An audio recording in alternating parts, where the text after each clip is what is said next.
Selamat pagi anak-anak, apa kabar semuanya? Pada pertemuan kali ini, kita akan mempelajari mengenai teks prosedur.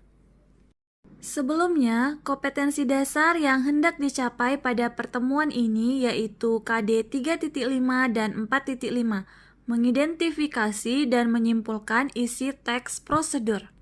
Pada pertemuan kali ini, kita akan membahas beberapa materi mulai dari pengertian teks prosedur, tujuan teks prosedur, ciri umum teks prosedur, ciri teks prosedur dari segi isinya, ciri bahasa teks prosedur, jenis-jenis teks prosedur, serta cara menyimpulkan isi teks prosedur.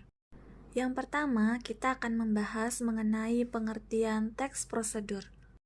Sebelum kita membahas mengenai pengertian teks prosedur, saya ingin bertanya kepada kalian, apakah kalian pernah memainkan alat musik tradisional atau membuat makanan tradisional? Jika pernah, bagaimana cara kalian memainkan atau membuat makanan tradisional tersebut? Nah, jawaban kalian menjawab proses atau cara membuatnya itulah yang disebut dengan prosedur. Jadi, dapat kita simpulkan bahwa teks prosedur merupakan teks yang memberikan petunjuk atau langkah-langkah dalam menggunakan atau membuat sesuatu. Tujuan teks prosedur. Tujuan teks prosedur adalah untuk menjelaskan kegiatan yang harus dilakukan agar pembaca atau pemirsa dapat secara tepat dan akurat mengikuti sebuah proses membuat sesuatu, melakukan suatu pekerjaan, atau menggunakan suatu alat. Nah, berikutnya kita akan membahas ciri umum teks prosedur. Pada dasarnya, ciri umum teks prosedur terdiri dari 3 bagian, yaitu kalimat perintah, kalimat saran, dan kalimat larangan. Baiklah, di sini kita akan membahas 3 bagian ini. Yang pertama yaitu kalimat perintah. Seperti yang kita ketahui, kalimat perintah merupakan kalimat yang mengandung makna memerintah atau meminta orang untuk melakukan sesuatu sesuai dengan keinginan penutur atau penulisnya. Nah, sekarang untuk menambah pengetahuan, di sini saya akan menjelaskan ciri-ciri dari kalimat perintah. Yang pertama adalah intonasi. Dalam kalimat perintah, apabila diucapkan pasti akan naik atau meninggi. Yang kedua yaitu diakhiri dengan tanda seru. Dalam kalimat perintah, apabila ditulis dan berlatih emosi akan diakhiri dengan penggunaan tanda seru. Tetapi apabila kalimat perintah tersebut netral dan tidak bernada emosi, maka cukup diakhiri tanda titik saja. Dan ciri yang ketiga adalah pola inversi. Pola inversi adalah kebalikan. Contohnya adalah kalimat yang berbunyi, kamu kembali. Kalimat tersebut merupakan kalimat biasa.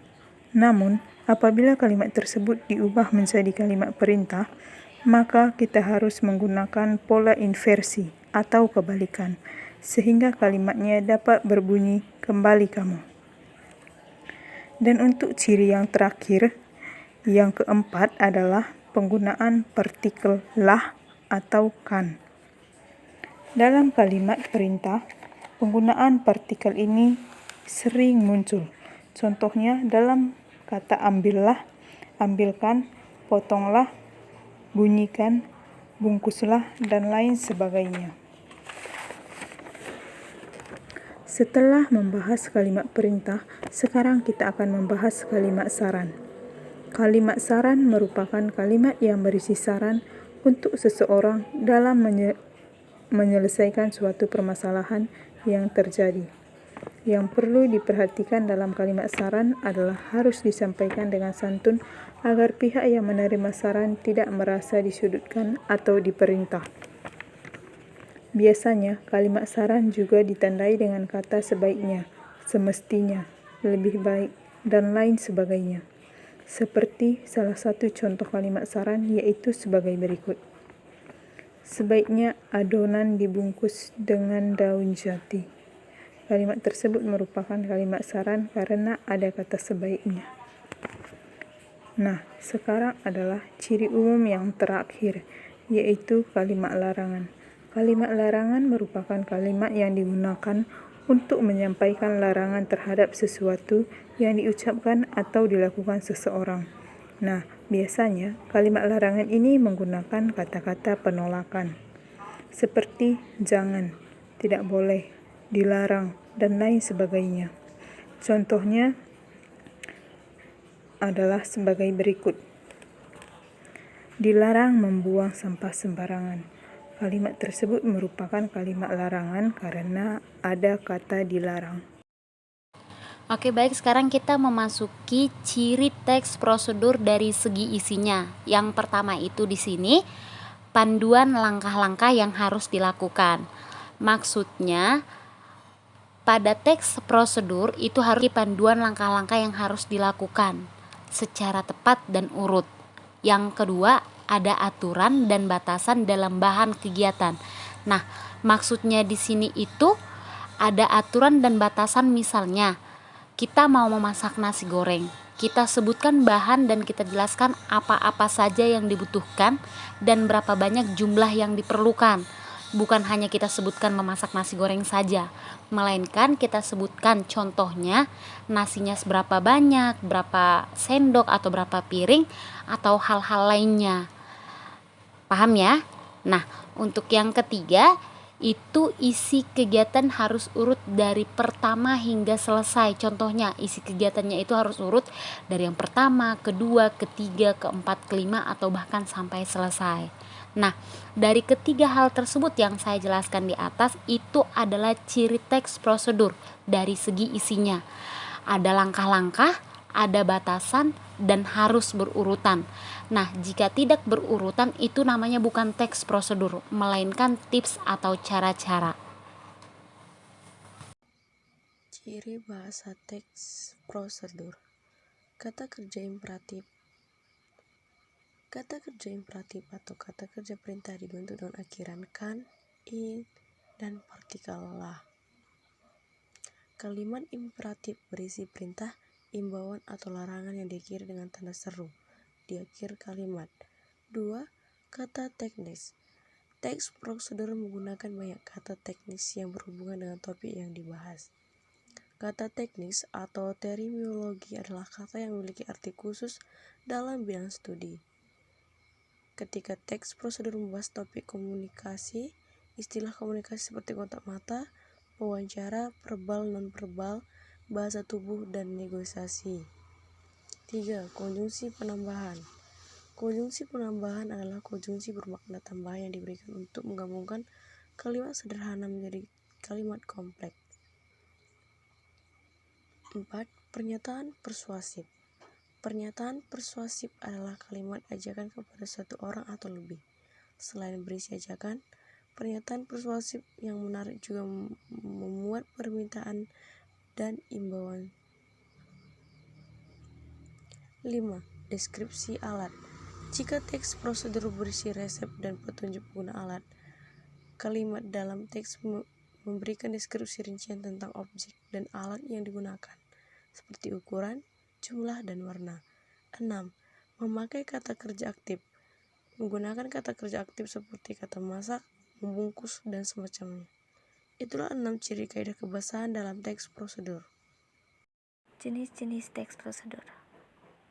Secara umum, ada 3 jenis teks prosedur, yaitu 1. Teks prosedur sederhana adalah teks yang berisi 2-4 langkah petunjuk saja dalam melakukannya. Contohnya itu membuat teh, kopi, login Facebook, dan lain sebagainya. Yang kedua, teks prosedur kompleks, yaitu teks yang di dalamnya banyak langkah dan jenjang tahapan dalam melakukannya yang disajikan dengan detail sehingga lebih mudah dipahami. Contoh, ketika membuat email, membuat donat, dan lain sebagainya. Yang ketiga, teks prosedur protokol, yaitu teks yang langkah-langkah atau tahapan dalam melakukannya itu dapat dibolak-balik. Contoh, memasak mie instan. Bisa memasukkan bumbunya lebih dahulu, kemudian mie-nya, bisa juga memasukkan mie-nya lebih dahulu, kemudian bumbunya, dan bisa juga melakukannya secara bersama-samaan, dan lain sebagainya. Berdasarkan tujuannya, teks prosedur juga dibagi menjadi 3, yaitu 1. Teks untuk memandu menggunakan atau memainkan suatu alat. Teks ini mempunyai tujuan untuk memandu seseorang dalam memainkan atau menggunakan suatu alat dengan tepat. Contohnya itu menggunakan mesin cuci, kemudian memainkan angklung, dan lain sebagainya. Yang kedua, teks untuk memandu membuat sesuatu. Teks ini dibuat berdasarkan kreativitas setiap individu, di mana tingkat kreativitas setiap individu itu berbeda-beda, dan hasilnya pun akan berbeda-beda. Contohnya itu ketika membuat layang-layang. Yang ketiga, yaitu teks untuk memandu melakukan sebuah kegiatan. Teks ini mempunyai tujuan untuk memandu seseorang dalam melakukan suatu kegiatan supaya hasilnya tepat. Contoh, melakukan senam dan melakukan tarian budaya, dan lain sebagainya. Nah, yang terakhir itu cara menyimpulkan isi teks prosedur. Yang pertama itu baca dan pahami teks tersebut. Itu tujuannya apa dan objeknya itu apa. Nah, yang kedua itu tentukan topik teks prosedur itu. Itu nanti topiknya tentang apa, membahas tentang apa, dan prosedurnya apa. Nah, yang ketiga itu tentukan jenis teks prosedur tersebut. Itu misalnya membuat puding coklat, berarti prosedurnya itu membuat sesuatu. 4. Ringkas langkah-langkah teks tersebut.